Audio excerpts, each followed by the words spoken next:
Hello and welcome to new video. আপনারা ভিডিওতে দেখেছেন যে মাননীয় শিক্ষামন্ত্রী দীপক বর্মন বাবু তিনি বক্তব্য রেখেছেন এবং সেখানে বক্তব্যে কিছু গুরুত্বপূর্ণ ব্যাপার উঠে এসেছে। সেটায় প্রাথমিক শিক্ষকদের নিজের জেলায় ফেরা নিয়ে হোক আর পিটিআর মেইনটেইন বা রেশনালাইজেশন নিয়ে হোক। তো আজকে এই ব্যাপারটা নিয়ে আমরা একটু কথা বলব। সঙ্গে থাকুন, দেখতে থাকুন। অবশ্যই যারা ফেসবুক থেকে দেখছেন আমাদেরকে ফলো করে রাখুন এবং যারা ইউটিউব থেকে দেখছেন চ্যানেলটিকে সাবস্ক্রাইব করে রাখুন। শুরু করা যাক। তো এক, এক করে ব্যাপারটা আসি ১ম এ আসি রেশনালাইজেশন এর ব্যাপারটা নিয়ে। তিনি যেটা বলেছেন যে পিটিআর মেইনটেইন করার চেষ্টা করা হবে 30:1 এ নিয়ে আসা হবে। অর্থাৎ তিনি উদাহরণ দেন যে অনেক জায়গাতে পিটিআর যে ব্যাপারটা সেটা সঠিক নেই। তিনি মানে 21:1 বা সামথিং কিছু একটা এরকম বলেন যে আছে বিভিন্ন স্কুলে বা কোনো স্কুলে।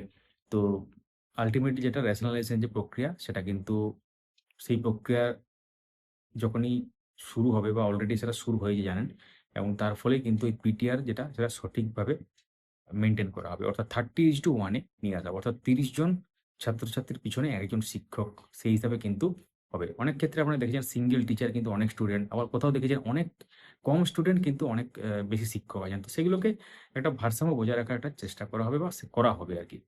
তো রেশনালাইজেশন ব্যাপারটা বলেছেন এবং তার সাথে তিনি গুরুত্বপূর্ণ ব্যাপার বলেছেন। বিশেষ করে প্রাইমারি শিক্ষক-শিক্ষিকা যারা দূরবর্তী জেলাতে কর্মরত।